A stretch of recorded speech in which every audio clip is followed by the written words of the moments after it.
Doreen Granpeesheh is the Dr. Doreen is an expert in autism. Doreen Granpeesheh. Dr. Granpeesheh. Dr. Doreen Granpeesheh. Dr. Doreen Granpeesheh is a visionary in the field of autism. Now you can ask her questions on Ask Dr. Doreen.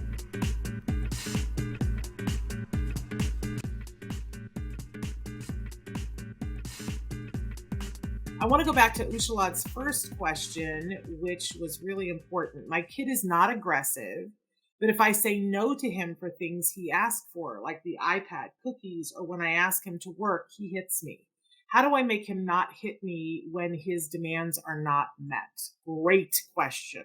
Yeah, that's like, it's almost a perfect question. Thank you for that, Ushalad, because it's one of those questions that's, first of all, if you follow exactly what I'm telling you to do, which is hard, that will change. But it's the core basis of all behavioral therapy, right? So the premise of applied behavior analysis, ABA, or behavioral psychology, behavior therapy, is that any behavior that receives a reward increases, and any behavior that does not receive a reward decreases. And if you think about life, that's just exactly how life is.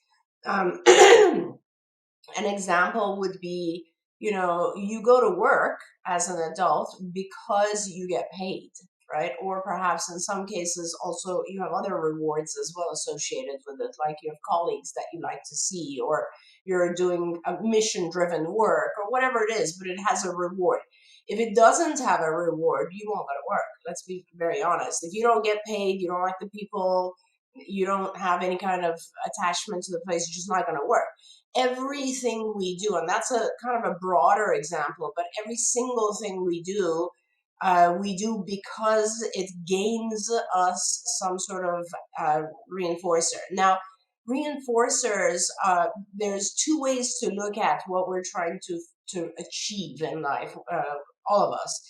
One is we're always trying to gain something that we want, like attention or a tangible object or an activity or whatever.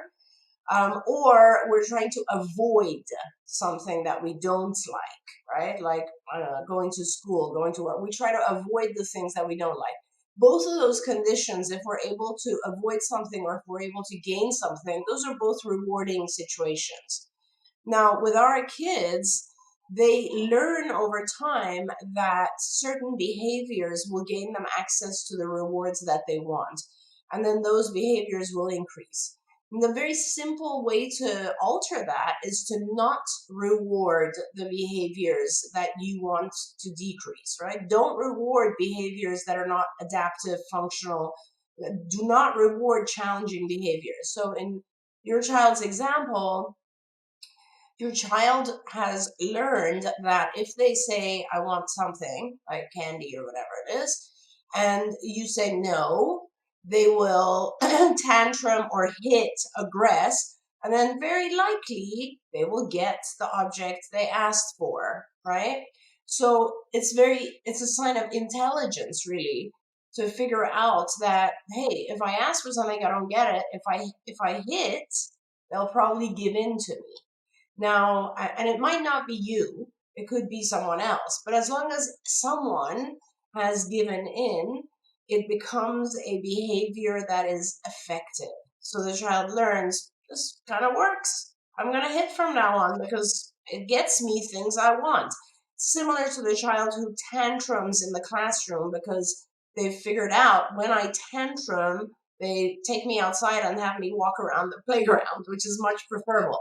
So it's kind of like this type of behavior, whether it's assaultive, aggressive, hitting, tantruming, throwing, whatever it is essentially communication.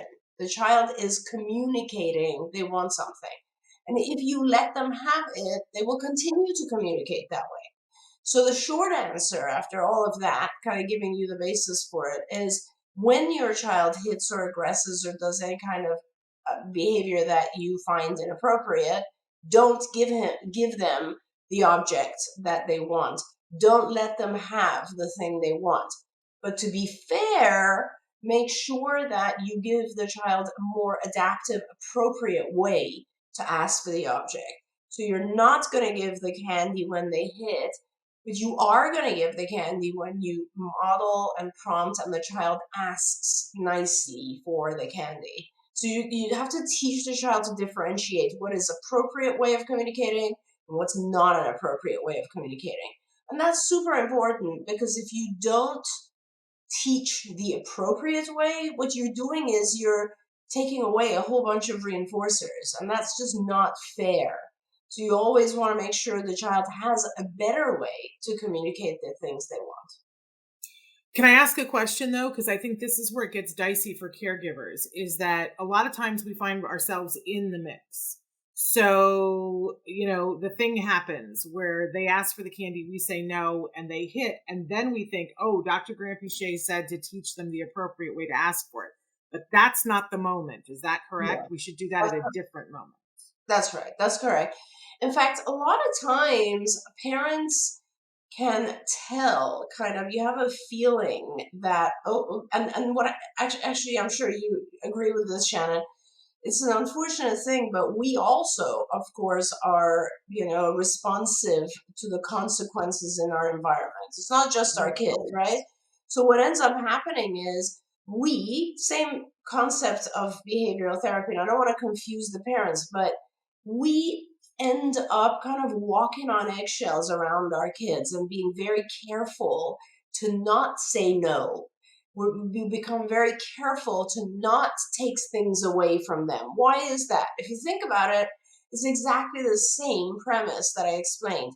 We are trying to avoid the child's aggression. We are trying to avoid that hour-long tantrum. So what do? We give in. The fact, it's always a cycle right now, just like that. So Shannon is right. If your child has already started to do the kind of challenging or inappropriate behavior, that's not the time to teach. That's the time to leave. That's the time to make sure the child does not have access to the thing they wanted. It doesn't matter. They can tantrum for an hour. It doesn't matter. You need to just let it happen, because our kids are smart. They will figure out that this tantrum, this aggression just doesn't work anymore. So if your child's aggressing, protect yourself, block their aggression. Do not give in to their aggression. That's really important. A different time, when you have the tools, let's say, you have maybe people around you who can also help, or just when your child is calm, you go up to the child and you have the candy or object they wanted, and before any opportunity arises where you would have to say no, you actually model for the child to ask for candy. They can ask it non-vocally as well. They can point to a picture, they can type on a keyboard, they can do a PEX board, whatever it is, but teach them an appropriate form of asking and then give it to them. And that's how you help the child learn the difference between appropriate and challenging behaviors. Yeah, because I think that's where we get a little confused. And I so appreciated you saying that we do avoid putting demands on them because we don't want to have these things happen. But I don't know whether it was you or somebody who you trained that helped me to understand that when my child is having a tantrum, that because I would cycle, I would go, oh no, it's happening and it's going to be the rest of our lives and we'll never be able to do anything. And I would get into this crushing sort of spiral of thinking. And instead, you guys taught me that what I should do is reprogram my brain to go, okay, I understand why this is happening. It will come to an end. It's always come to an end before. I'm going to give myself something to do while I'm here, which is that I'm going to be like remembering all the things so that I can write it down on a piece of paper that happened in the tantrum. I'm going to turn into a court reporter. That's right now. And by the way, that is what they teach to do whenever there's a stressful situation. Mm-hmm.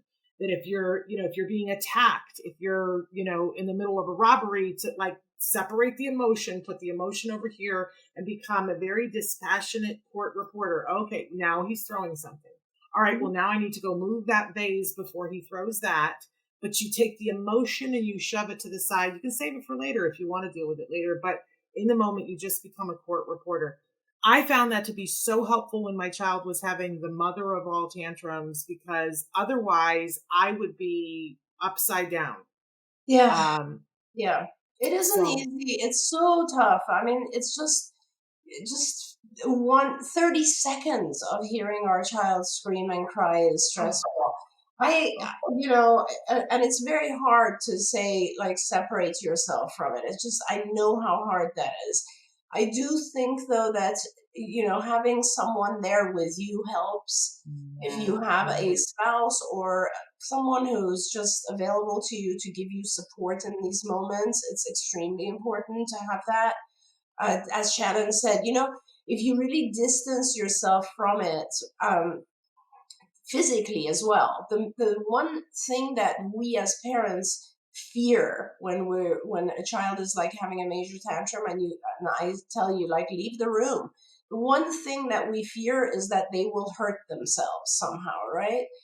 So if you can have a camera in the room, and these days it's so inexpensive to purchase these small, like, cameras that are like Nest, or those types of cameras. They have them for rooms now, and it's so easy to have one in the room just so you can say no and leave, and be able to watch and make sure your child is safe. And trust me, children will throw fits, but they will not necessarily, it'll actually be less if you're not there, because a lot of times when our children have a tantrum, it's accelerated and exaggerated because they want to get your reaction.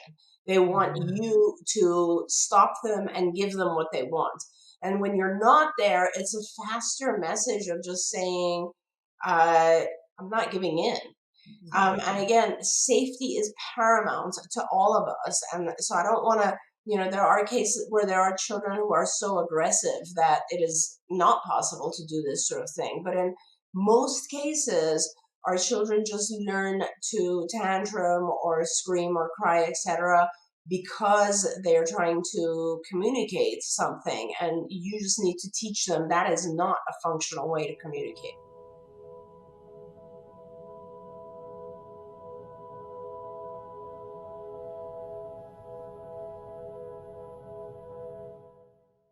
If you found anything helpful in this video, please give us a like. In fact, make sure that you smash that subscribe button on YouTube and give us a like on Facebook.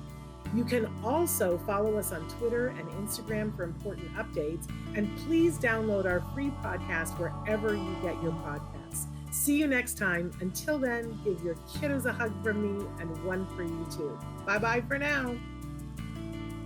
To subscribe, click here. And if you'd like to check out some more of our videos, click here.